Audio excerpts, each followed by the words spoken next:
Hello student, स्वागत है आपका हमारे हिंदी यूट्यूब चैनल ज्ञान प्रवाह में।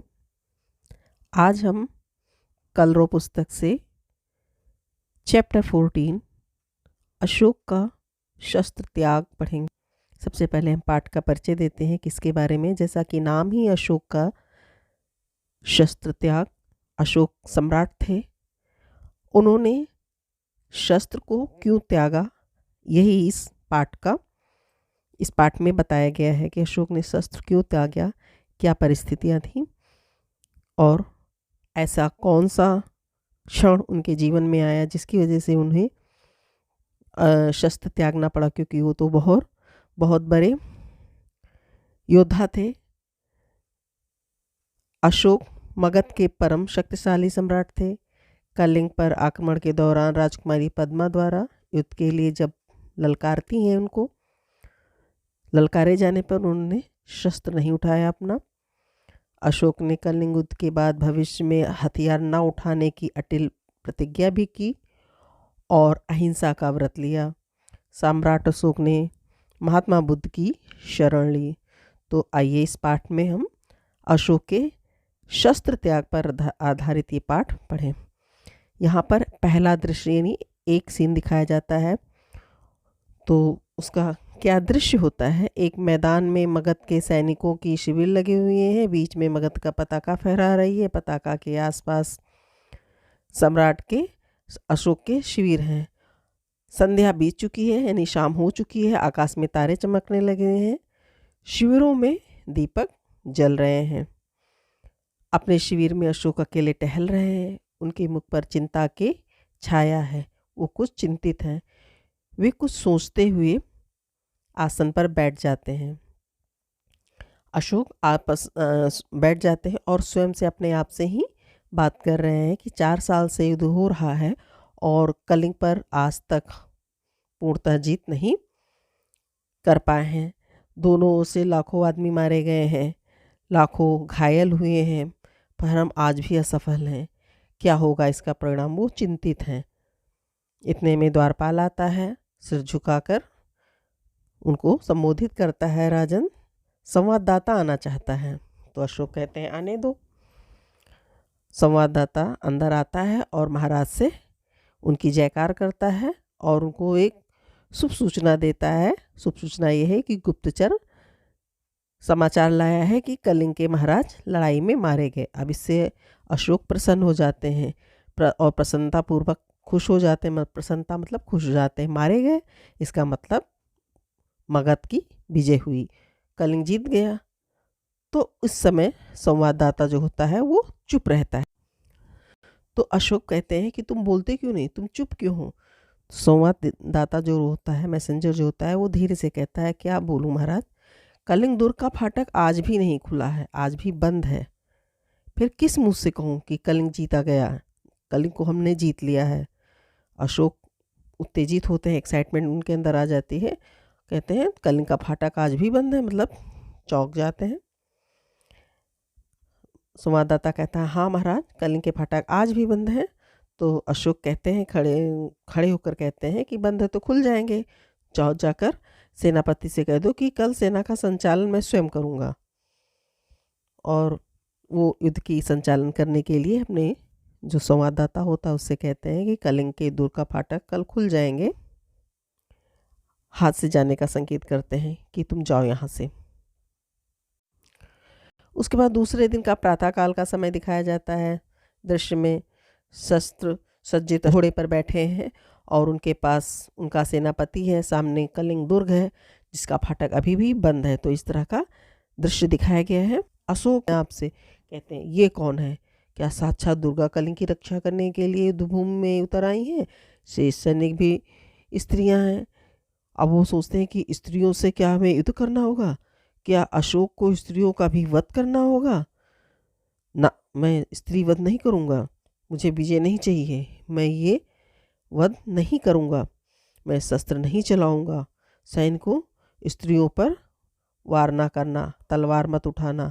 और फिर वो आगे बढ़कर उनसे उनका परिचय पूछते हैं कि तुम कौन हो। पद्मा बताती है कि मैं कलिंग महाराज की कन्या, जब तक मैं हूँ मेरी ये वीरांगनाएं हैं, कलिंग के भीतर कोई पाँव नहीं रख सकता। कहाँ है अशोक, कहाँ है मेरे पिता के हत्यारे, मैं उनसे युद्ध करना चाहती हूँ। अब अशोक अपना परिचय देता है कि अशोक तो मैं ही हूँ राजकुमारी, दोषी तो मैं ही हूँ, परंतु तुम स्त्री हो, तुम्हारी सेना भी स्त्रियों की है, मैं स्त्रियों पर शस्त्र नहीं चलाऊंगा। पद्मा पूछती है क्यों महाराज? अशोक कहते हैं कि कुछ शास्त्र की आज्ञा है राजकुमारी, मतलब स्त्रियों पर हाथ नहीं उठाना, तलवार नहीं उठाना, उनका वध नहीं करना है।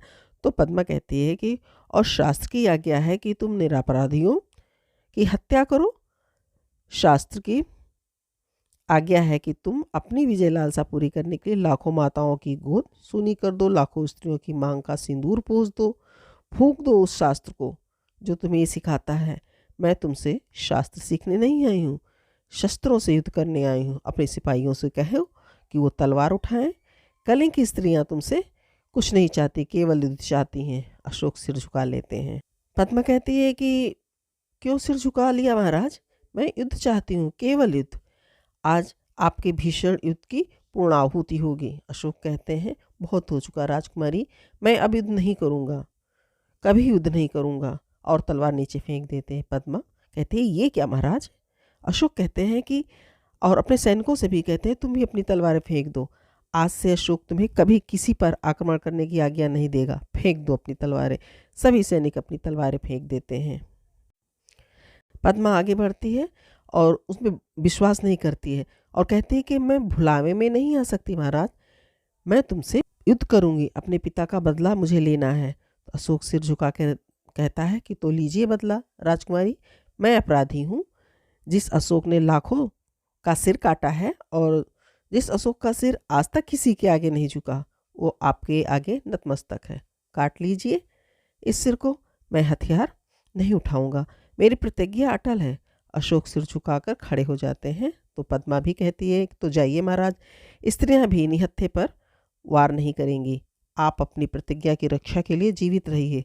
पद्मा अपनी स्त्रियों की सेना के साथ दुर्ग में चली जाती है और इसके साथ फिर तीसरा दृश्य शुरू होता है। अशोक और उसके सभी सरदार पीले वस्त्र धारण किए हुए हैं, उनके सामने एक बौद्ध भिक्षु बैठे हुए हैं। इस तरह से तीसरा दृश्य है।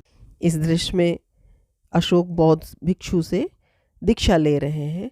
बौद्ध भिक्षु से अशोक से कहते हैं कहो मैं प्रतिज्ञा करता हूँ।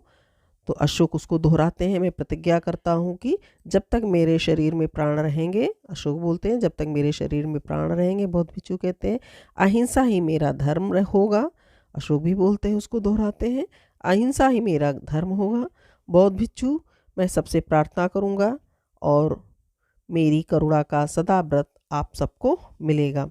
अशोक भी वही दोहराते हैं मैं सबसे प्रेम करूँगा और मेरी करुणा का व्रत आप सबको मिलेगा।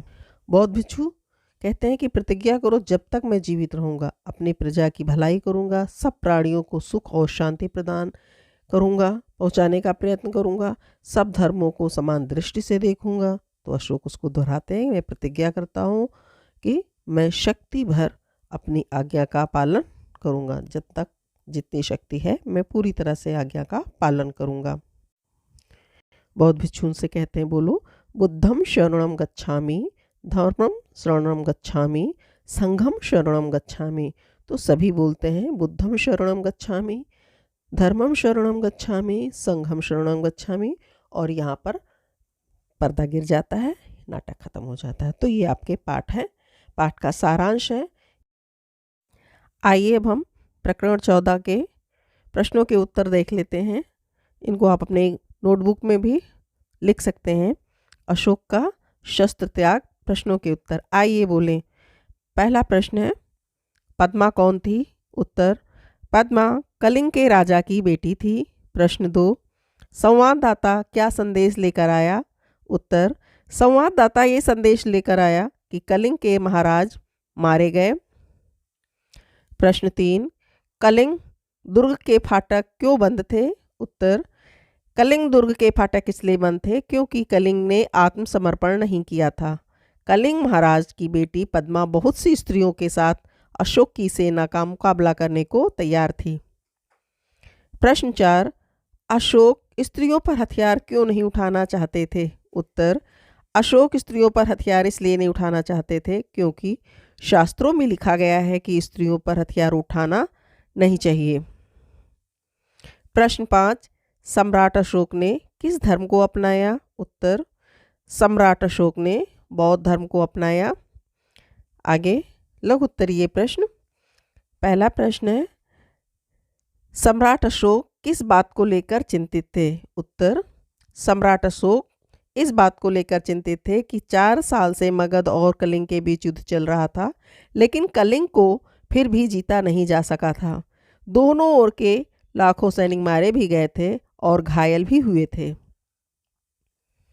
प्रश्न 2, सम्राट अशोक ने स्वयं सेना का संचालन करने का निर्णय क्यों लिया? उत्तर, कलिंग के महाराज युद्ध में मारे गए थे, किंतु कलिंग ने आत्मसमर्पण नहीं किया था। उसके फाटक खोले नहीं गए थे, इसलिए सम्राट अशोक ने स्वयं सेना का संचालन करने का निर्णय लिया ताकि कलिंग दुर्ग के फाटक खुल सके। प्रश्न 3, राजकुमारी पद्मा ने अशोक पर हथियार क्यों नहीं उठाया? उत्तर, राजकुमारी पद्मा को सामने देख सम्राट अशोक ने अपनी तलवार नीचे फेंक दी और अपने सैनिकों को भी वैसा ही करने को कहा, क्योंकि स्त्रियों पर हथियार उठाना शास्त्रों के विरुद्ध है। अशोक को निहत्था देख राजकुमारी पद्मा ने उन पर हथियार नहीं उठाया। प्रश्न 4, कलिंग दुर्ग का फाटक खुलने पर सम्राट अशोक और उसकी सेना क्या देखकर हैरान हो गई? उत्तर, सम्राट अशोक ने राजकुमारी पद्मा और उसकी स्त्री सेना को देख हथियार फेंक दिए, लेकिन राजकुमारी ने युद्ध के लिए उन्हें ललकारा। सम्राट अशोक ने कहा कि वो चाहे तो उनका सिर काट लें, लेकिन उन्होंने हथियार न उठाने की प्रतिज्ञा की है। तब राजकुमारी ने उनको उनके प्रतिज्ञा की रक्षा के लिए जीवन दान दिया। प्रश्न 5, सम्राट अशोक को बौद्ध धर्म की दीक्षा किसने दी? दीक्षा क्या होती है? उत्तर, सम्राट अशोक को बौद्ध धर्म की दीक्षा एक बौद्ध भिक्षु ने दी थी। गुरु का ईश्वर से साक्षात संबंध होता है। ऐसा गुरु जब अपनी आध्यात्मिक ऊर्जा का कुछ भाग अपने शिष्य को प्रदान करता है तो वो दीक्षा कहलाती है। दीर्घ उत्तरीय प्रश्न। पहला प्रश्न है, राजकुमारी पद्मा ने अपने स्त्री सेना को ललकारते हुए क्या कहा? उत्तर, राजकुमारी पद्मा ने अपनी स्त्री सेना को ललकारते हुए कहा कि उसे उन्हें कुछ नहीं कहना है। जिस सेना ने उसके पिता, भाई, पुत्र और पति की हत्या की है वो सामने खड़ी है। आज उसी का बदला लेने, मुकाबला करने का समय है। राजकुमारी ने कहा कि वो प्रण करे कि जननी जन्मभूमि को पराधीन होते देखने से पहले वो सदा के लिए अपनी आंखें बंद कर लें। प्रश्न नंबर 2, दूसरे दिन सम्राट अशोक ने अपने सैनिकों से क्या कहा? उत्तर, दूसरे दिन सम्राट अशोक ने अपने सैनिकों से कहा कि 4 साल से युद्ध चल रहा था, फिर भी वो कलिंग को जीत नहीं पाए थे। उसके किसी दुर्ग पर मगध का पताका नहीं फहरा रही थी। कलिंग के महाराज के मारे जाने और सेनापति के कैद होने के बावजूद भी कलिंग आत्मसमर्पण नहीं कर रहा था। अशोक ने मातृभूमि की शपथ लेकर ये प्रण करने को कहा कि या तो वो कलिंग दुर्ग पर अपना अधिकार कर ले या सदा के लिए मृत्यु की गोद में सो जाएं। प्रश्न 3, पद्मा ने शास्त्र की दुहाई देते हुए सम्राट अशोक से क्या प्रश्न किए? उत्तर, पद्मा ने शास्त्र की दुहाई देते हुए सम्राट से ये प्रश्न किया, क्या निरपराध की हत्या करना अपनी विजय की इच्छा पूरी करने के लिए लाखों स्त्रियों की मांग का सिंदूर पोंछना शास्त्र की आज्ञा है? अगर शास्त्र यही सिखाता है तो ऐसे शास्त्र को फूंक देना चाहिए। प्रश्न 4, कलिंग दुर्ग का फाटक खुलने पर सम्राट अशोक और उसकी सेना क्या देखकर हैरान हो गई? उत्तर, कलिंग दुर्ग का फाटक खुलने पर सम्राट अशोक और उसकी सेना अपने सामने शस्त्रों से सुसज्जित स्त्रियों की विशाल सेना को देखकर हैरान हो गई। सेना का नेतृत्व पुरुष वेशभूषा में एक वीरांगना कर रही थी जो कलिंग महाराज की पुत्री पद्मा थी। प्रश्न 5, सम्राट अशोक ने राजकुमारी पद्मा के आगे सिर झुकाते हुए क्या कहा? उत्तर, सम्राट अशोक ने राजकुमारी पद्मा के आगे सिर झुकाते हुए कहा कि जिस सम्राट अशोक का सिर आज तक किसी के आगे नहीं झुका वो उसके आगे झुका है। राजकुमारी चाहे तो उसका सिर काट लें, लेकिन उन्होंने प्रतिज्ञा की है कि वो हथियार नहीं उठाएंगे। ये आपके सारे प्रश्नों के उत्तर हैं। आइए बोले दीर्घोत्तरीय और लघुत्तरीय प्रश्नों के उत्तर। स्मरण शक्ति अवलोकन। सही उत्तर के सामने सही का चिन्ह लगाना है। राजकुमारी पद्मा किस वेशभूषा में थी? स्त्री वेशभूषा में, पुरुष वेशभूषा में, सन्यासी वेशभूषा में या नर्तक वेशभूषा में? आपका उत्तर है पुरुष वेशभूषा में। दूसरा ख, सैनिकों के शिविर के बीच क्या फहरा रहा था? मगध का पताका, कलिंग का पताका, भारत का पताका या चीन का पताका? मगध का पताका। ग, राजकुमारी पद्मा ने सम्राट अशोक पर शस्त्र क्यों नहीं उठाया? अशोक निहत्थे थे, पद्मा उनसे घृणा करती थी, पद्मा पुरुषों पर शस्त्र नहीं उठाना चाहती, ये सभी? आपका उत्तर है पहला, अशोक निहत्थे थे। ख, घ, सम्राट ने किस धर्म की शरण ली? बौद्ध धर्म की शरण ली, ईसाई धर्म की शरण ली, सिख धर्म की शरण ली या मुस्लिम धर्म की शरण ली? आपका उत्तर है बौद्ध धर्म की शरण ली। उचित शब्दों से रिक्त स्थान की पूर्ति कीजिए।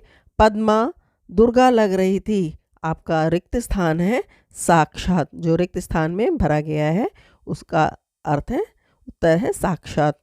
अशोक ने पद्मा के आगे क्या कर दिया? आत्मसमर्पण कर दिया। निहत्थे की हत्या करना पाप है। अशोक की करुणा का सदा व्रत सबको मिलेगा। ये आपके रिक्त स्थानों की पूर्ति है। निम्नलिखित वाक्यों में वक्ता कौन है, श्रोता कौन है?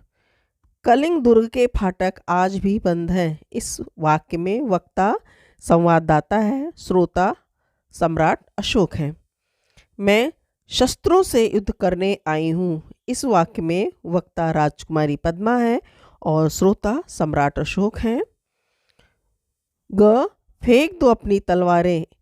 इस वाक्य में वक्ता सम्राट अशोक हैं और श्रोता सैनिक हैं। संवाददाता आना चाहता है। इस वाक्य में वक्ता द्वारपाल है और श्रोता सम्राट अशोक हैं। यहाँ पर आपके सभी अभ्यास कार्य पूरे होते हैं। आप इसको अपनी कॉपी में लिख सकते हैं।